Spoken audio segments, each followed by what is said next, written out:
Why don't we get started?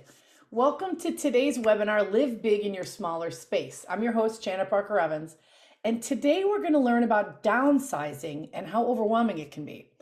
But moving to a smaller place doesn't mean you have to have a home that isn't filled with good memories and one that definitely you can have that still feels like you. So today's conversation, we're going to be joined by Vern Yip, TV host and designer on HGTV TLC's Trading Spaces, author and columnist for the Washington Post, and we're going to discuss storage, decor tips, and all of that to maximize your small space. Before we do that, let's talk a little bit about how you can interact with us during the webinar. So you might be with us on Zoom or you might be with us on Facebook Live.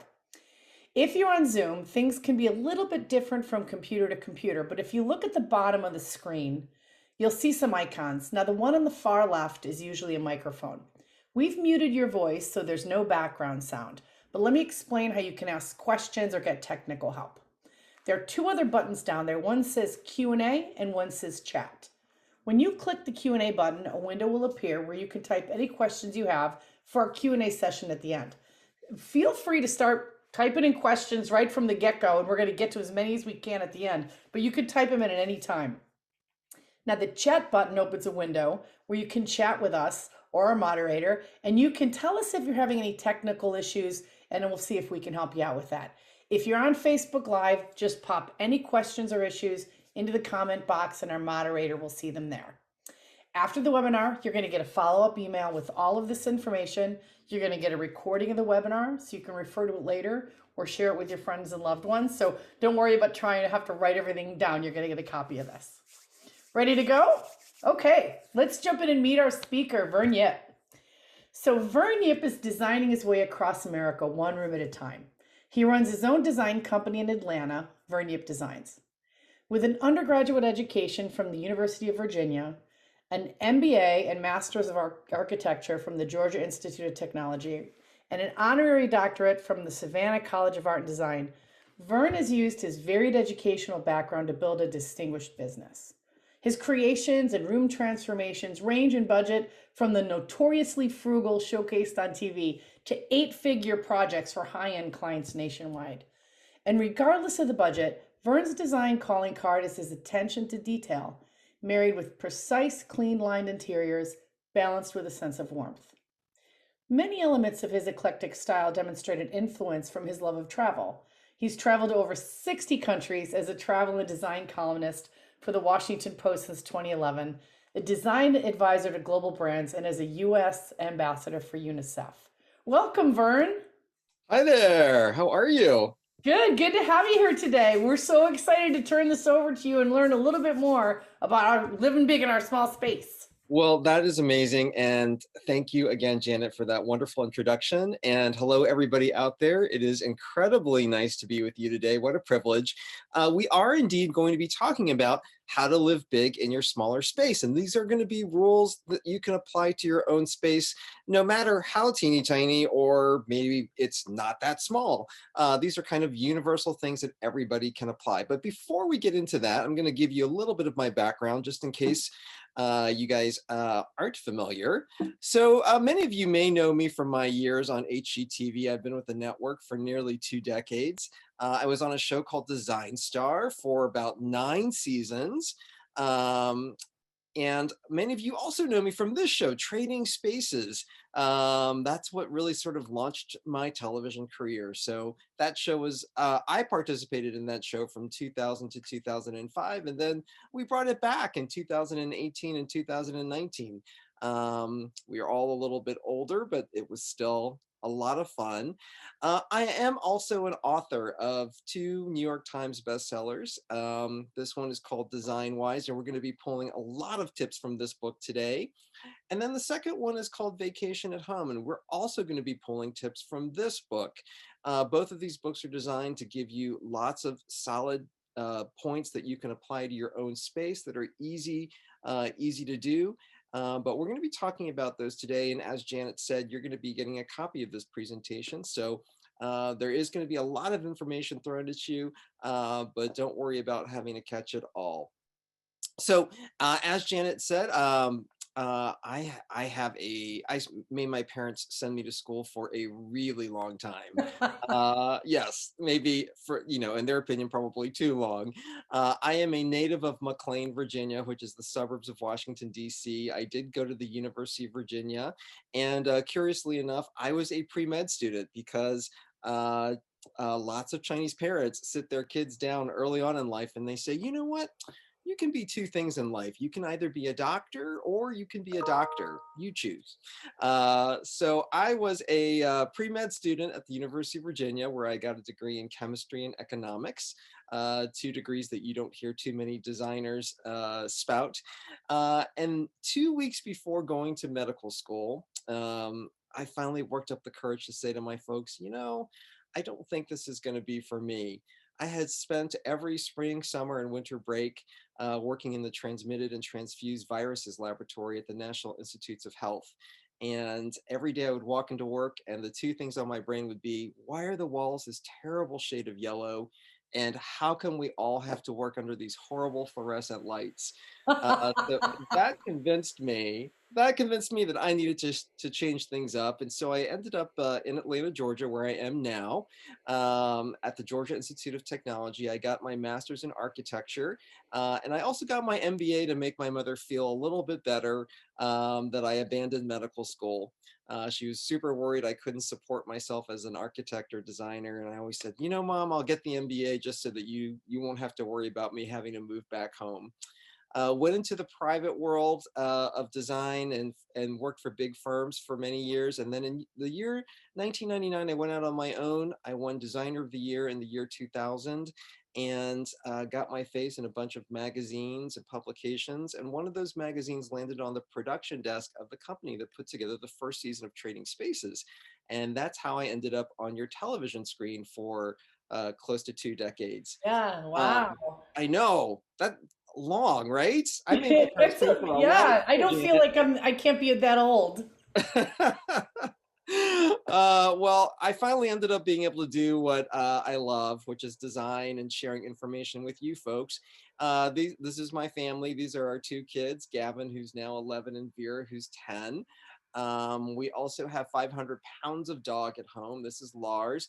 And so many of the tips that we're going to be talking to you about today are rooted in practicality. It informs my point of view as a designer that things have to be practical and functional in addition to being beautiful. And that's particularly true if you're working in a smaller space. So we will be talking about that today as well. Now, many of you have also seen me in shelter publications. This is our Atlanta home on the cover of Traditional Home. I do both commercial and residential work. This is a restaurant that I've done, and a couple of projects that maybe you have seen in the magazines. Just giving you a little glimpse into the background. Now, the first piece of information I'm going to throw at you today really is talking about design dimensions that link all of us. So keep that in mind. These are going to be dimensions that we're going to be talking about no matter how big or how small your home is. These are common critical dimensions that guide every single one of us. And the reason why that we can be guided by this is that our world is largely standardized. So even if you're moving into a smaller home, it doesn't mean that your furniture gets squished closer together or that you are necessarily going to have miniaturized furniture. Just because you move into a place that might not be as big as you were coming from, you haven't necessarily gotten smaller. So we want to make sure that we're sharing these dimensions that can help every single person lay their space out in the smartest way possible. And starting with the space plan is really the best way to ensure that your small space supports the way that you want to live and that you can entertain beautifully, that you're comfortable in your space, again, no matter how big or small. So the first thing I want to talk to you about are general hanging dimensions, and this is really important. The number one question that I get asked by every single person, I get stopped in the street and people ask me this question is, how high should I hang the pictures in my home? So all of you out there I know are saying, well, of course, we're going to hang them at eye level. But the question that then comes up to me is, well, whose eye level? Because every single one of us has a slightly different eye level. And so we use the rule 60 inches. 60 inches is average human eye level. And it's important to use that for any picture, or 60 inches to a grouping of pictures, unless it's over a fireplace mantle or a headboard. And we say 60 inches again because that is average human eye level. If you have a guest who's coming to visit you, or if you're sharing that small space with somebody, 60 inches ensures that most everybody can kind of appreciate it. And here are some additional hanging dimensions for you. I'm not going to go through each and every single one of these, but these are all good critical hanging dimensions, no matter, again, how big or how small, how low your ceilings or how tall your ceilings. These numbers don't change. That last one I do want to kind of Hmm. bring to you because it's one that people don't necessarily think of. One way to really kind of, again, make your small space feel larger, make that shorter ceiling perhaps feel taller, is to take your curtains all the way to the ceiling line. Some people Oh, kind of have them terminate slightly above the window, and it really stops the eye. If you take them all the way up to the ceiling, your space definitely seems like it has more volume. wow. Now, I'm showing you this picture here to show you how that 60-inch hanging rule works. So on the left side of your screen, you have a grouping of 4 pictures, those red squares that you see, and we have hung these at 60 inches from the finished floor to the center of that grouping of pictures. Next to that is a painting, and then you see a couple of photographs. But the good thing to think about here is that that 60-inch hanging dimension is what I call a thread of continuity. It not only is average human eye level, but now we have one common hanging height that allows you to kind of hang a wide variety of things. The frames don't have to match. You don't have to have it all be paintings or photographs. Things can be different, and you can really kind of hang what is meaningful and important to you, as long as you use that common hanging dimension. Hmm. Furniture arrangement. Now, this is super, super important. It's what we were talking about a couple slides ago when I was mentioning space planning. Again, these dimensions don't change just because you've moved from a slightly larger place to now a slightly more economical space from a space standpoint.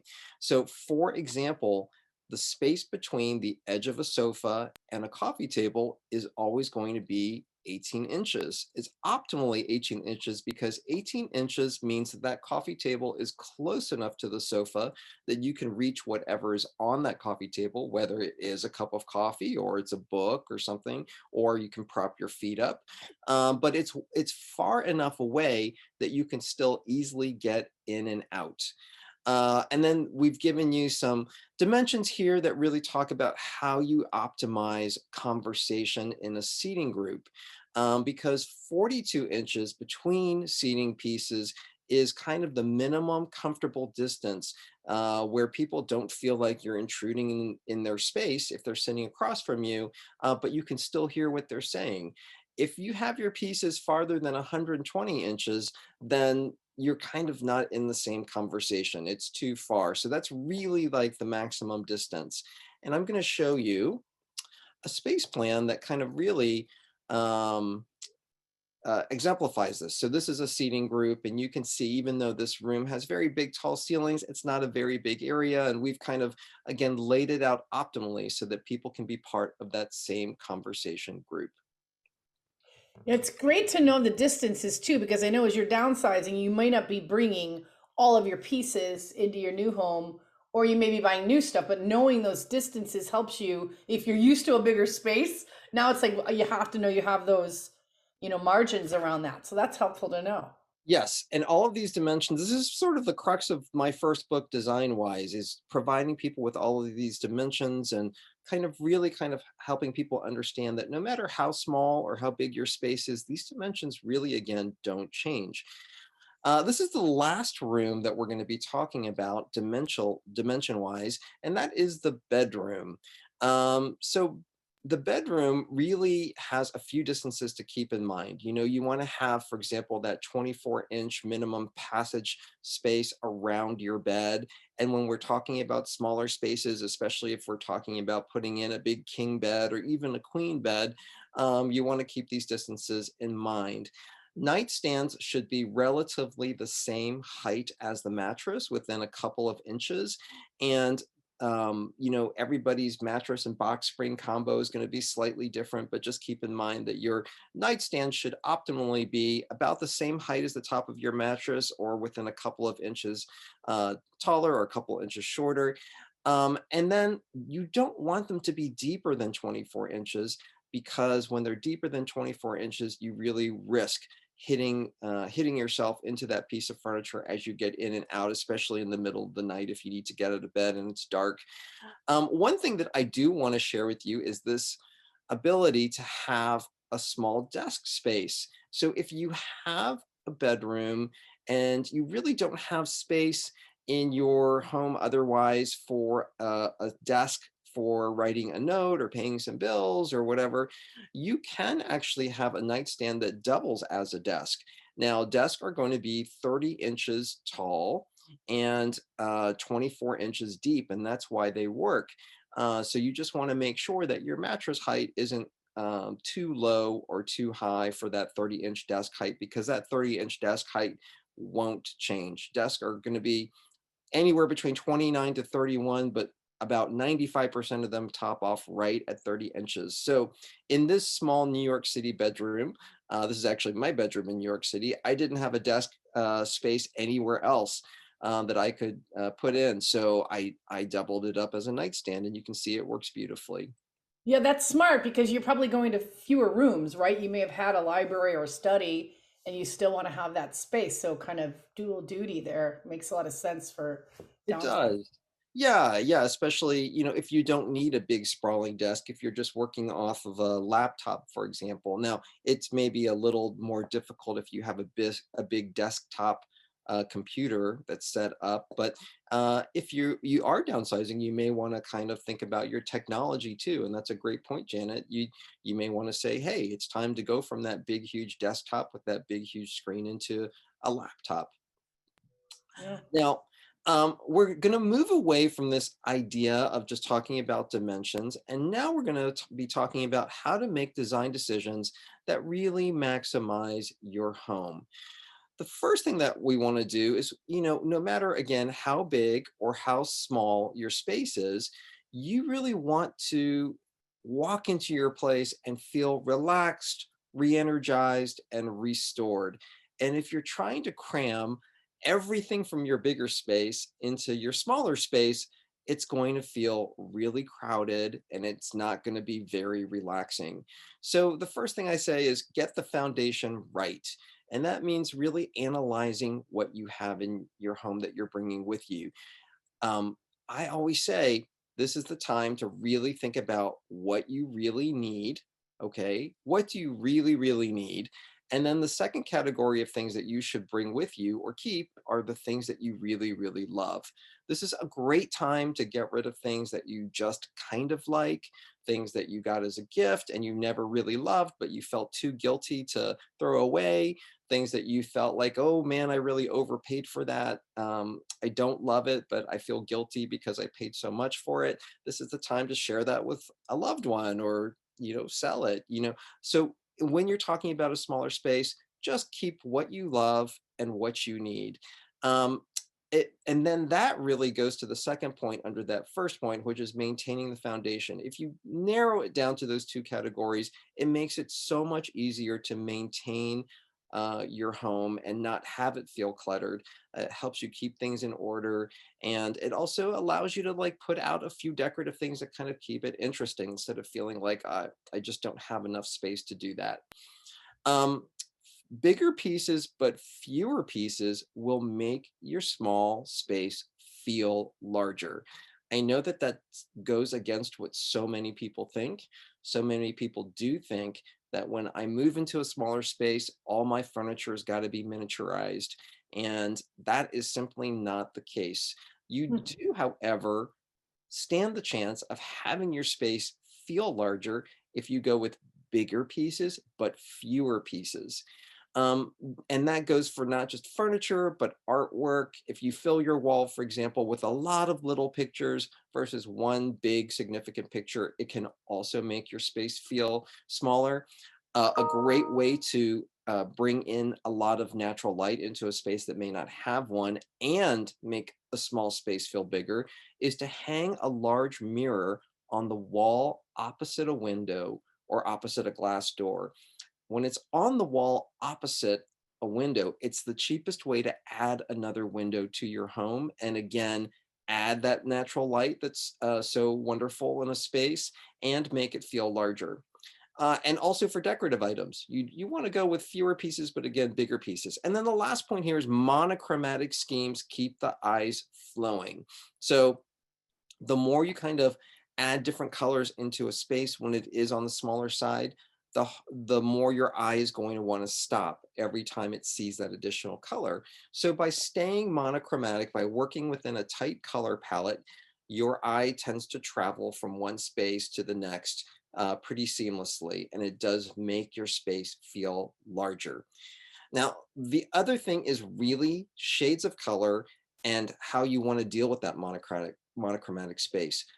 It will make your space feel larger if your floor is the darkest of all your surfaces, then your walls, and your ceiling should be the lightest. Having it progress from darkest on the floor and lightest on the ceiling really kind of expands the volume of your space because the floor visually then depresses from you. It pushes away from your body. Hmm. Whereas when you have a lighter ceiling, it again elevates.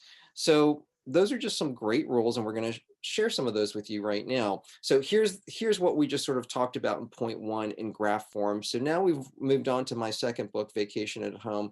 And again, getting that foundation right and then maintaining that foundation.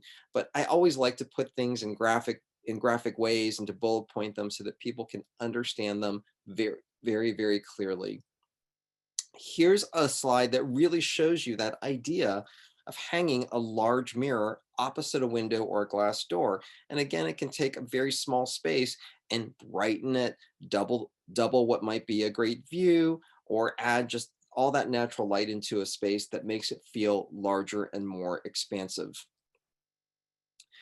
This room actually feels larger than it is, and we applied a couple principles here. Fewer pieces of furniture, but bigger pieces of furniture. Keeping it monochromatic, you can see that there isn't a lot of additional color in the space. It's mostly pulling from the same light color palettes. Okay, the floor is the darkest surface of the surfaces in this room, and then the walls, and then the ceiling. And then going for fewer pieces of art, but having bigger pieces of art. This is also a great tool if, for example, you live somewhere where you don't have a great view. By employing a large piece of art that is the view that you actually want, you compensate for the fact that maybe what's outside your window isn't what you necessarily love looking at every single day. On this coffee table, we didn't fill it up. We were very, very selective about having a few books and having one decorative object. Again, if we filled it up, it would make that coffee table feel much smaller. And again, it would be a visual distraction in the room. Now, I'm going to share this space with you, which is a 470 square foot, one bedroom space that is complete with its own bathroom and its own kitchen. And I'm sharing this space with you, and we'll be looking at multiple slides of this room because it really does kind of show you how you can fit a lot in a small space. So for example, what you're looking at in the foreground is a console table that doubles as seating area for dining. Okay, so it's a 2-for-1 situation because console tables and dining room tables can oftentimes be the same height, which is again anywhere between 29 to 31 inches. So it does a 2-for-1. On the far left of your screen, instead of having a big bookcase in the room, these are just little book cubbies. And again, it's a great way to get something that isn't as deep, but still has a lot of function in the room. Yeah, that's great. I love that ability to, like, you love books, you love magazines, there's still a place to put them, but it's Yeah, not the big piece of furniture you had to have before. absolutely. Smart use of wall space, and it's not nearly as deep. Those are just a couple of inches deep. Um, And here's a bedroom. Again, this is a one bedroom. And what is so smart here is that instead of using normal doors, we have barn style doors because every time you have a door swing, it takes up valuable floor space. This still allows you the ability to have privacy, but again, it doesn't take up a lot of floor space. And then you can see in the background how we've taken those drapes all the way up to the ceiling and how we've more or less stayed within a monochromatic palette in this room. We've chosen this sort of white and neutral gray scheme, and then our main color of accent here is yellow. And so it doesn't necessarily change when we go into the bedroom, and it allows the eye to seamlessly flow from one space to the next. Here's a good trick for your kitchen. So this is a very economical kitchen. It's not a super big kitchen, but it fully functions. Everything you need is there, and a lot of people, like the idea of breaking up their cabinets by adding a glass door. But when you have a glass door, if it's transparent, you can see everything behind it, and it's that visual clutter that again is not only extra maintenance, but it makes your small space feel smaller. So on these upper cabinets, instead of having them just be solid, I've actually mounted mirrors to the inside of those recessed panels. And what that does again is it takes the natural light, it bounces it back into the space, it breaks up that big solid wall of cabinets, and it gives me super practical storage because you can't see what's behind the door. So I can really kind of make my storage behind those doors efficient. The other thing here that's really great in terms of making a small space feel larger, the countertop and the backsplash are the same material. I'm not breaking it up. I'm not having a backsplash with a bunch of grout lines and a lot of little tiles or accent tiles. Accent tiles are the enemy of small spaces. They will stop the eye and they will absolutely break up that small space and make it feel even smaller. Wow, and they're so popular. Like that's what they always push you to. But it's interesting. I look at this, and you're right. It doesn't feel that small. Yeah, it's that idea again that your eye is able to really travel, that it feels light filled, and that you're really, just because you may be moving into a smaller space, it should never mean that your home doesn't feel like yours, that it doesn't have the personality that you really want it to have, or that you should feel cramped.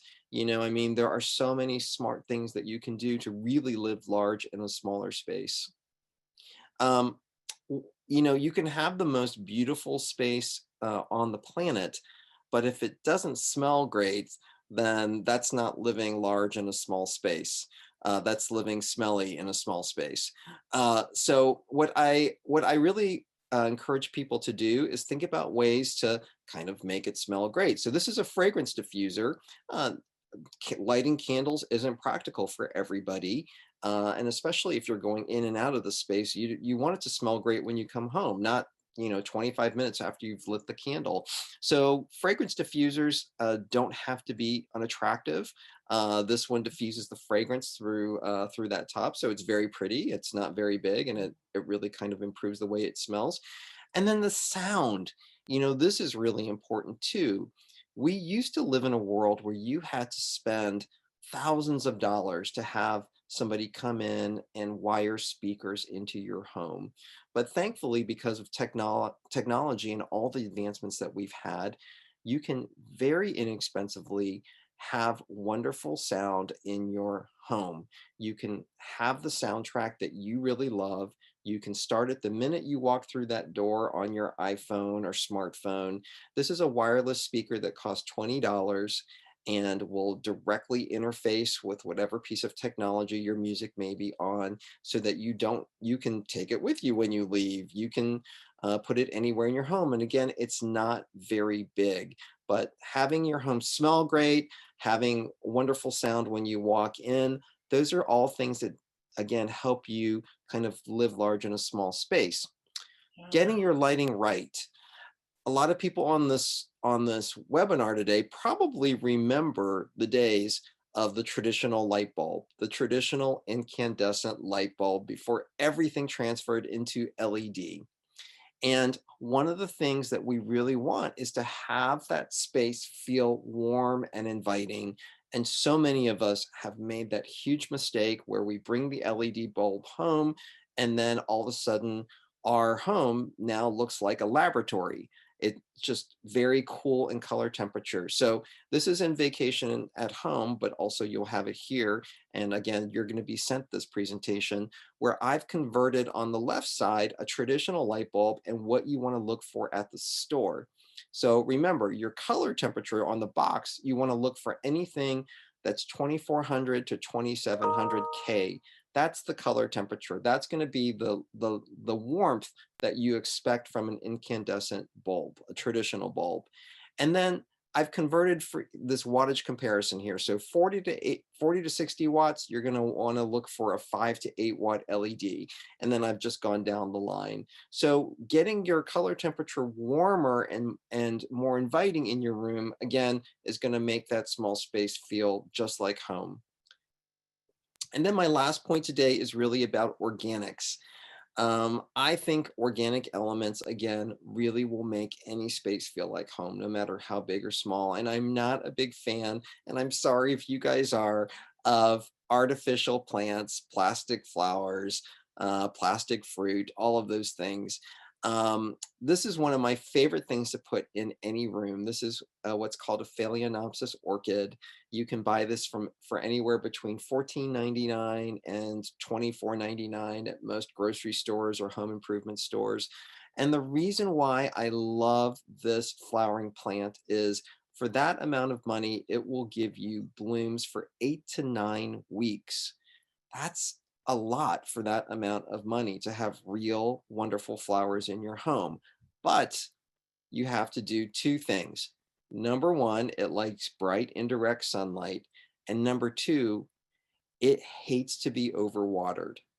It thrives on neglect. How many things in your life thrive on neglect? I have 2 kids, 500 pounds of dog. I have very few things in my life that I can neglect. In fact, I'm always feeding somebody in my Right. I, so I I saw one of these at Target for $15 just yesterday. And I was thinking about you saying this the other day, and I'm like, there it is, the orchid. yep. I So grabbed what one. you did, okay, good. So Did.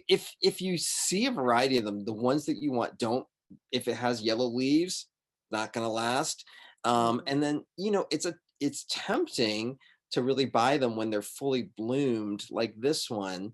But an orchid plant should have about, anywhere from 7 to 9 buds. There you might want one or two open, but if the other, five, 4 or 5 are, closed, don't, that's great. That means you're just going to have that plant for so much longer.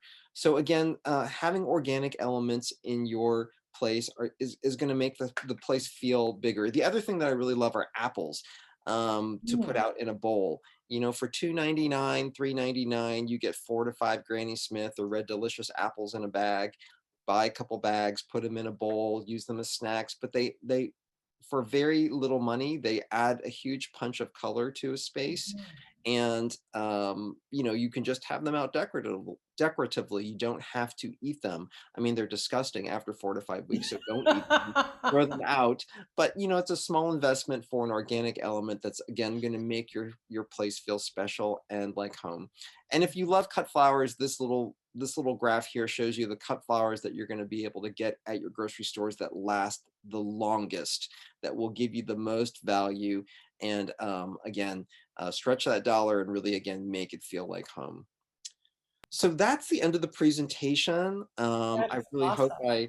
I gave you guys some useful tips to really kind of make your home feel special. You absolutely did. We've got tons of questions coming in, but I want you to go back a slide Oh, okay. because I want to make sure people have been asking.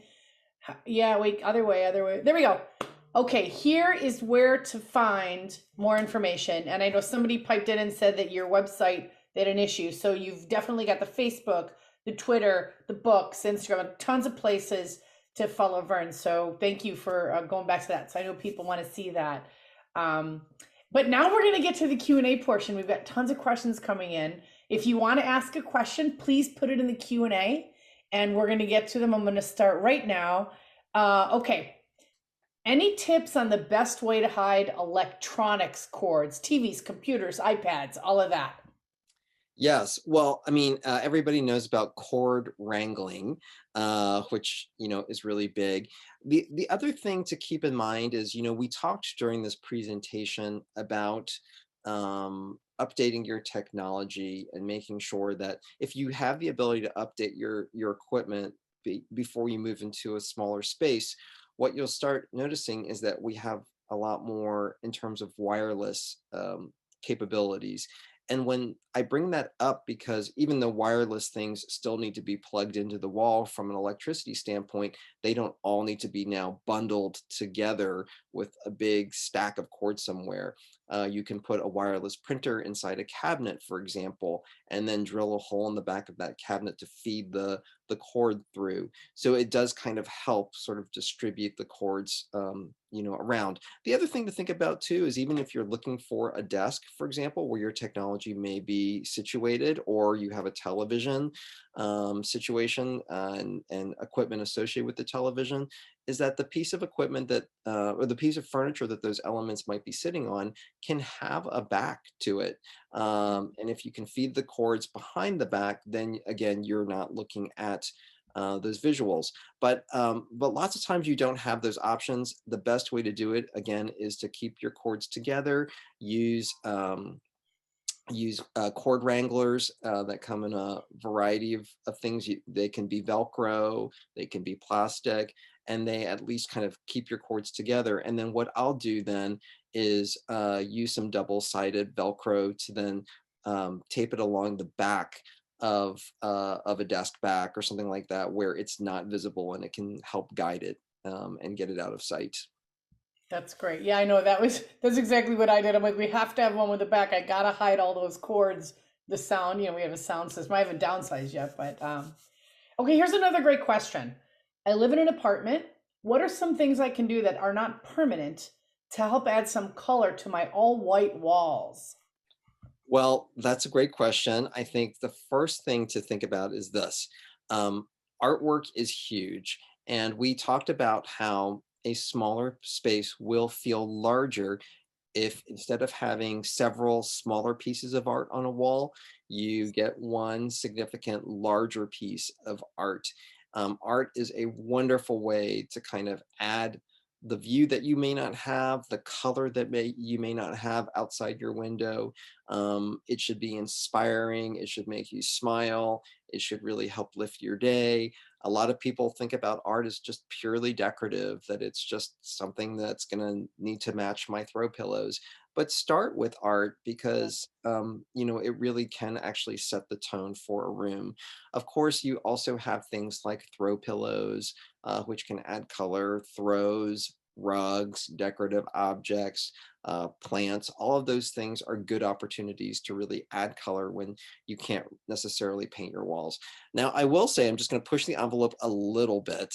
Um, there is so many great advancements now with wallpaper that goes on easily and comes off easily. Gone are the days where you're getting the old scraper out, and you're just damaging the walls. I mean, now a lot of the wallpaper that's out there, if it's the right technology, will just come right off the walls. Just peels right off and doesn't do any damage to the substrate. So for those of you who are feeling a little more adventurous and really just want to change up those walls, that's one way to do it. Yeah, and it's wallpaper's like back. Like for a long, it was like gone for a while because of that. Now it's like back everywhere. Yes, I mean, we all have been scarred by having to remove wallpaper. We remember when it was just committing an entire weekend and then your walls were just damaged forever. Well, thankfully those days are largely past. That's great. All right, Eileen has a really good question. I want to know this one too. How far should a carpet on hardwood floors extend beyond furniture? Thank you so much for asking this. So most people, again, don't know how to measure properly a rug size for a room. So this is what you should do. You should measure the overall width of a room or to the overall limiting dimensions of the width and the overall length of the room. Now, I say limiting dimensions sometimes instead of the overall length and width of a room because sometimes a room will have a fireplace hearth that sticks out, or sometimes there might be a weird, backside of a closet that creates a bump out into the room. So if you have just a completely like normal square rectangular shaped room, then you measure the length and the width. Otherwise, you measure to the limiting factor. Once you've gotten that overall length and width dimension, you subtract anywhere from 24 to 36 inches from that overall length and overall width. And what that will do for you is give you about a 12 to 18-inch border around the rug, from the edge of the rug to the wall space, to the Mm. baseboard. You want your rug to be closer to that 12-inch dimension if you're dealing with a smaller space. The larger, if you have a really large room, and this is really about how to live big in a small space. So, I doubt that we're dealing with too many of those situations here, but you can get closer to the 18-inch mark. So, whatever that is, if you can then take those dimensions and go to your local carpet store and have a piece of carpet then cut to those dimensions and then bound or serged. It's a really economical way to get the perfect sized rug for your space. But if you want to then buy off the rack, standard rug sizes are 4 by 6, 6 by 9, 8 by 10, 10 by 12, and occasionally you can find a 12 by 14. Just select the rug that is closest to your ideal dimensions. Typically, you want at least the front feet of a sofa or a chair to be sitting on a rug.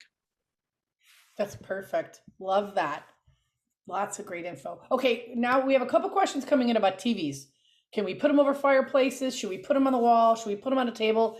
Are wood tables with drawers and shelves for a TV out of date? So a lot of questions around that. Yep. So a TV can be mounted above a fireplace mantle as long as you don't mind looking up at the TV. For a lot of people, that's a big adjustment, and it's not something that they want to do. So that's a personal choice. Ideally, a TV is not mounted quite that high, but for many of us, we don't have an option but to mount it above a fireplace mantle. Ideally, a TV is going to be about 48 inches from the finished floor to the center of the television. Also, here's an interesting statistic for you. The overall, when you purchase a TV, for example, when they say you're purchasing a 48-inch TV or a 60-inch TV, many of you already know this, but I'm just going to state it just in case you don't. What you're talking about is the diagonal dimension of the screen. Your seating distance should ideally be 1.5 to 2.5 times that dimension. So that's the distance then between the edge of the screen and the front of the seating that you're going to be watching from. So that diagonal dimension again is what you're buying. When you're buying a 60-inch screen, you're buying that 60-inch diagonal measurement. 1.5 to 2.5 times that number is the distance you should be placing your seating, ideally from the edge of the screen to the edge of your seating. If you are lower than that 1.5 times that distance, you're beginning to kind of not really be able to take in the whole screen, and the technology on that screen may be starting to break down where you start to see some pixelation perhaps. If you're farther than that 2.5 times that distance, then you really are kind of too far to kind of really take in that screen experience. So you can see I am a numbers guy. See all that like pre-med training, all I was those saying all the they said there'd be no math. yeah, I'm making everybody do a lot of math. I'm sorry about that. But again, it's in the books design wise, and also you're going to be getting this presentation. Well, it's good to know that because that's stuff that most of us every day we don't know that. So that's helpful. That's Yeah, helpful to know. And I'm thinking if you're downsizing, your 60-inch TV might be way too big for your new space, right? If you that don't is have that a distance. that is a really, really good point. If you are downsizing and you are going to purchase a new television, what you should do is ideally figure out where your sofa is going to be and how far it is from the edge of your sofa to your television wall.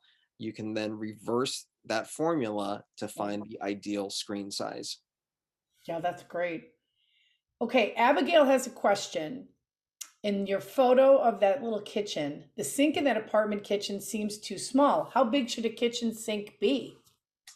Well, it really depends on how how you're going, how you're going to actually load the dishwasher or take care of the dishes. Now, that kitchen actually has a dishwasher drawer that's to the right of the sink. Mhm. I am the person in the house who does the dishes. I am the dish guy, and it is annoys me to no end that my family can't manage to put their dishes in the dishwasher when they're done.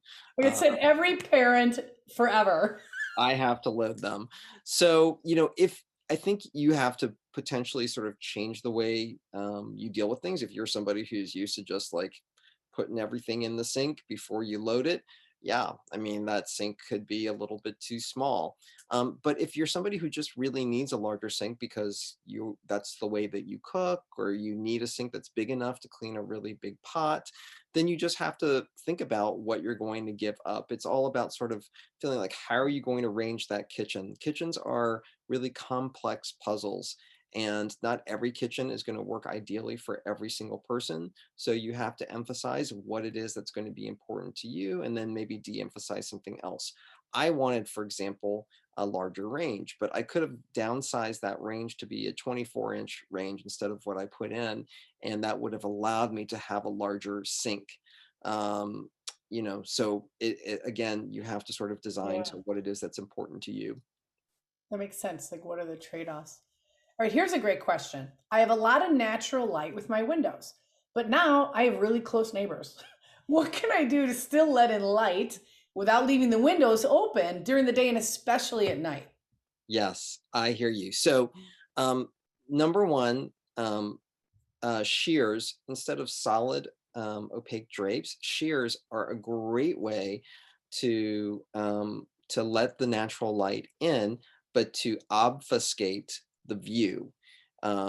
Because if you put blinds, for example, or any kind of shade, you're going to be giving up light every time you want to kind of close them, right? So the idea is to let the natural light in, but not to necessarily have to look at what's directly outside your window. So shears are a great way to achieve that. And again, we sort of talked about the fact that hanging a large mirror on the wall opposite a window, again, is a great way to increase the amount of natural light in your space. It is the absolute cheapest way to get a window into a room, is to hang a large mirror on the wall opposite an existing window. That's great. All right, Robin has a question. What are your thoughts on darker paint colors in smaller rooms? Do they really make the rooms feel smaller? No, and yes. So first, no, because a lot of people are fearful of this idea of dark colors in a small space, and I understand that. It's really about the way that that dark color then interacts with the other elements in the room. The reason why a lot of designers say dark colors are a small space's friend is that if you look at shadow, and shadow is a natural part of our world, anything that's three-dimensional creates a shadow when it interacts with light, whether that's natural light or artificial light. Shadows are dark. And so when you have a darker paint color, for example, in a space, that shadow is going to dissipate um, on that darker color, whereas it will create a lot of contrast on a lighter color. But this dark color in your room only works in a small space if, again, you're staying monochromatic, Mhm. meaning that you don't have a lot of contrast with your upholstery and your wall color and your drapes and your rug, that things are all relatively within that same palette. When you have contrast, for example, if you ended up painting your ceiling white, but having really dark walls, your small space will feel smaller. So it really is about how you treat the entire room. That's great. We have some pet questions. First of all, and this is a good one. You have dogs. How do you keep your house in order and looking so nice? You have 500 pounds of dog. I know. And we are those we adopted a dog during lockdown, like so many people did. So we went from 4 dogs to 5, because 4 dogs isn't enough. Clearly, you need a fifth dog. And that little tiny dog is now a huge dog who thinks that our sofa is basically his dog bed. Um, but whatever, that's fine. Um, part of the way that we keep the house looking great, again, is employing technology and using advancements in materials. So, for example, all the rugs in my house, we were talking earlier about going to the carpet store and having a piece of carpet cut down, are what I call they're a Stainmaster 6/6 nylon. So they are, very, very good with pets and still soft and very durable. All of our upholstery is covered in, I have a fabric line. I use something called Inside Out Performance fabric. And what that does is it means that, like, Inside Out Performance fabric, the technology was developed a few years ago, and it's so advanced, it's so much better than a lot of other performance fabrics. You can take a black Sharpie, for example, and on a white sofa, and you can get it out with soap and water, or if it doesn't come out with soap and water, it actually can be cleaned with diluted bleach. Wow.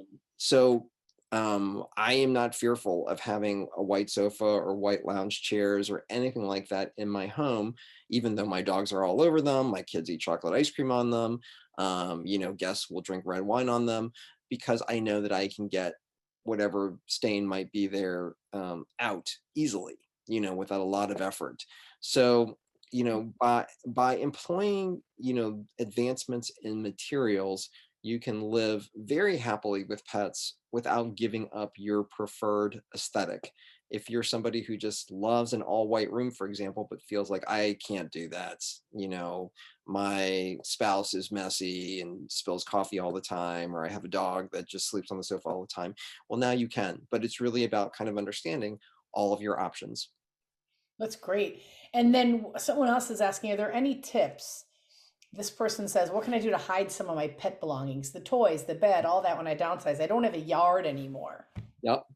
So, closed storage is your friend. So when I say closed storage, so many of us look at open storage and we think, oh, open storage is great. When I say open storage, I mean things that just have, like, shelves, for example, end tables that, don't have drawers or doors, but just kind of are open legs, that might have like a little shelf on the bottom, or entertainment units that are really shelves, or bookcases that are really shelves. I mean, the thing about storage things are, they look great in magazines, they look great in stores, because, in the store, everything on that open shelf is white. They happen to have all white books and all white decor. But the thing is, that's not real life. Real life requires doors and drawers on things. So think about that when you're selecting end tables. Think about that when you're selecting a media unit, for example, and look at things that don't have, like, that clear glass door front, which, again, even though it's a door, you're seeing everything behind it. There are also ottomans that are big enough to be coffee tables that have storage inside of them. If you then end up needing to have, like, a basket, for example, there are wonderful baskets. I was actually just looking at them earlier today, um, that have lids. And I say lids because, every time you have to see something, it's a visual distraction, and it kind of visually pollutes the space. So, there are a lot of closed storage options in furniture, and then also in baskets, that can really help you hide whatever it is that you're looking to hide. That's great. Okay, we have some TV stuff cropping back up. Okay. Gossi says, thank you for the TV dimensions. Now I can tell my husband I was right. Hilarious. Don't we all love telling our husbands when we're right? And here's, okay, Tom has something about a TV. Tom says, I have a 65-inch TV that is placed on the floor. And when I'm seated, it's at the proper height so that I don't have to raise my head to watch it. Any thoughts? Any comments? Wow, when it's sitting on the floor, it's at the proper height. Well, you must be sitting on a very low sofa. So most sofa seats are going to be somewhere between 16 to 18 inches from the finished floor to the top of the cushion. So, as long as it's comfortable for you and it makes you happy and it works for you, then my comments are that's great. I mean, you should be happy in your space. I always say to people the most important guest in your home is you. Mm. If you're raising this question because you're living with somebody who's that that's ridiculous, then that's another issue. Uh, I think that might be it because someone else, hey, I could tell my husband I was right. Yeah, I mean, and I always say compromise is always the best solution. I have worked with so many couples, and believe it or not, as a designer, half of your job when you're dealing with the couple is really being a counselor and getting two I'll people bet. to kind of meet in the middle. But typically, a television should be 48 inches from the finished floor to the center of the screen. That's ideal for most people. It may not be ideal for you. And again, if it feels good to you and you live alone, it's not a problem for anybody else. More power to you. That's great. Okay. Eileen wants to know, what do you suggest is a good material for kitchen flooring that will be comfortable standing on? Mhm. Well, everybody knows I just spent like the past 3 days at High Point Market standing on a concrete floor, and boy, that was not fun. Um, wood definitely has more give. Wood is a lot more friendly than tile or concrete. However, if you do have tile floors in your kitchen, or you have concrete floors, or you have some kind of flooring material that has zero give and zero softness, there are always mats that you can add to your kitchen space that can help soften it. Um, there are, professional kitchen grade foam mats, for example, that really feel wonderful underfoot. There's always the possibility of adding a runner or some kind of rug in the space to, again, have something that looks a little more decorative. But, I always like to have wood in the kitchen because it does feel a little softer, but that's not practical or great for everybody. Mhm. Okay, where are we? Robin wants to know, what are your top two colors on carpet? And are you thinking solid carpet or a patterned carpet on a smaller family room area? So a pattern carpet is going to do a better job of hiding any kind of stain that you might have if you haven't gotten it out. So, mentioned earlier that I really like using something called Stain Master 66 nylon, which, you know, um, allows me to get stains out. And I usually go for them right away. But if you just don't want to contend with that, or you have a beautiful old wool rug that you inherited, or one that you just really love that makes it feel like home for you, then pattern, is definitely going to be friendlier in terms of hiding stains than a solid rug will. Um, and what was the other part of that question, Janet? Your top two colors Oh, on top two carpet. colors. Wow. Well, the floor should definitely be the darkest Yeah. of the surfaces in a room. Um, so that's going to help make a small space feel larger. If whoever's asking this question happens to live in a large space or a large room, then that's less important. But my top two colors aren't necessarily, I think that's going to be different for everybody. I'm a big fan of warm grays in rugs because warm grays universally accept every color. There is not a single color on the planet that does not go with warm gray. Now, cool gray is a different story. Cool gray Mhm. is very finicky and very particular about what it wants to be paired with.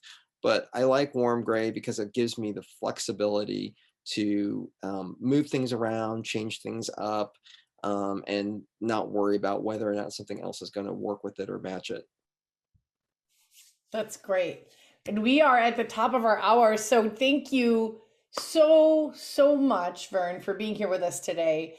And thank you to everyone who joined us and asked all your great questions. I think you could find a lot of the answers to these questions too in some of Vern's books. So check that out. Remember, we're going to be emailing you all a recording and a transcript of our webinar so you could view it again, share it with family and friends. And we'd love if you join us for our next webinar, the Dementia Hearing Loss Connection. Older adults with hearing loss are far more likely to develop dementia, according to some research from Johns Hopkins University. So join us next month to learn more about this connection and how it's inspired new assistive devices that are being used in some senior living communities. It's going to be featuring Juliet Holt-Kinger, Dr. Lisa Rickard, and Matter Reiners. So join us on November 18th at 3 p.m. Central Time. And we have a whole host of old webinars that you could go back and revisit at brookdale.com in the know. So we hope you go back and look at some of those, and we hope we see you again soon.